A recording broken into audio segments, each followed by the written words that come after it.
Bienvenue sur la chaîne. Aujourd'hui, nous allons plonger ensemble dans l'histoire fascinante de la Côte d'Ivoire. De ses royaumes anciens à son indépendance, du miracle économique aux crises récentes, découvrez le parcours d'un pays qui, malgré les épreuves, continue d'avancer. Installez-vous confortablement, l'histoire commence maintenant. La Côte d'Ivoire, située en Afrique de l'Ouest, est un pays qui fascine par son histoire riche et contrastée. Terre de peuples, de royaumes et de traditions anciennes, elle a connu la colonisation, l'indépendance, une croissance fulgurante, mais aussi des crises profondes qui ont marqué son destin. Son parcours est celui d'une nation en quête constante d'unité et de stabilité, tout en portant haut ses richesses culturelles et économiques. Bien avant l'arrivée des Européens, la région ivoirienne était habitée par une mosaïque de peuples. Les Akanes, les Mandés, les Sénoufos, les Krous et bien d'autres vivaient sur ces terres fertiles. Chaque groupe avait son organisation, ses rites, ses croyances, ses danses et ses savoir-faire.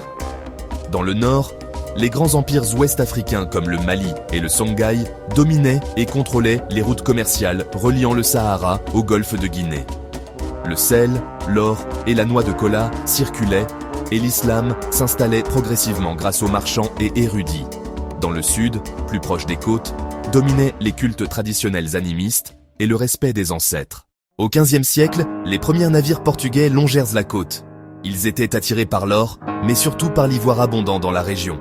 C'est de là que vint le nom Côte d'Ivoire.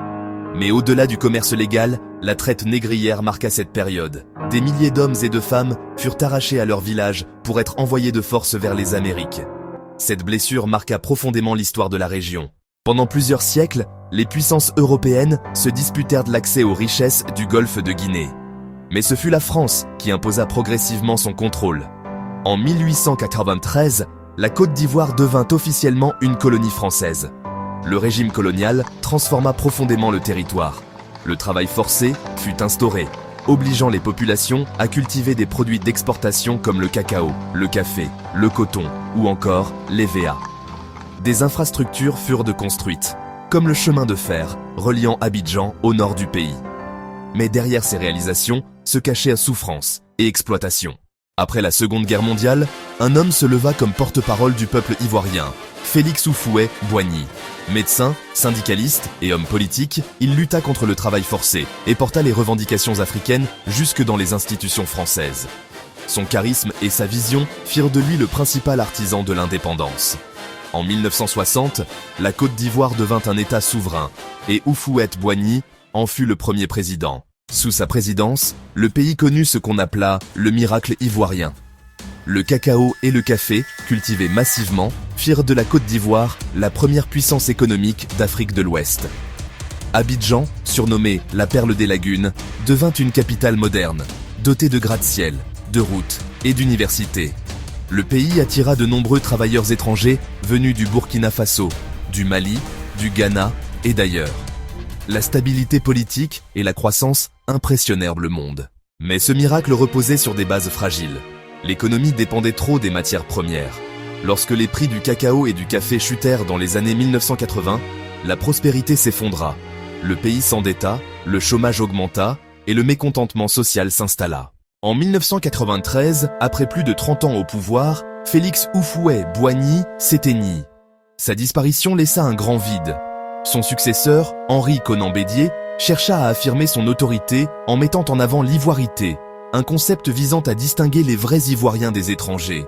Cette politique divisa profondément le pays, alimentant tensions identitaires et conflits. En 1999, la Côte d'Ivoire connut son premier coup d'État militaire. Le général Robert Guéhi prit le pouvoir et renversa Bédié.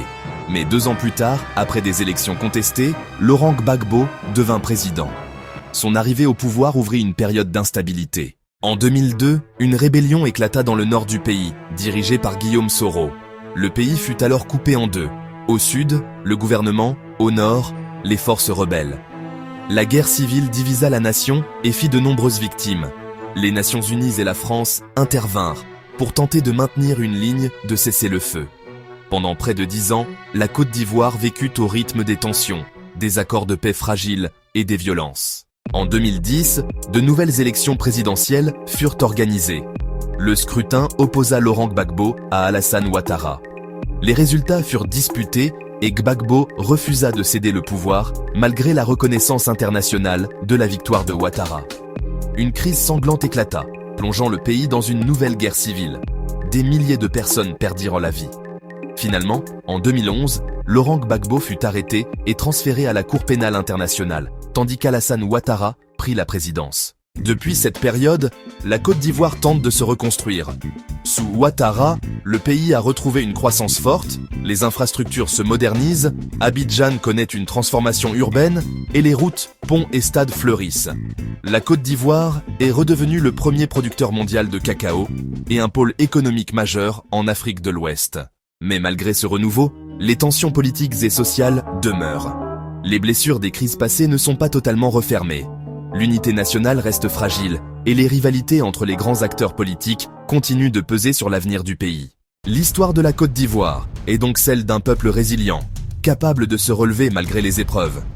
Des royaumes anciens aux épreuves de la colonisation, de l'indépendance triomphante aux crises récentes, la nation ivoirienne incarne la force, la résistance et l'espoir.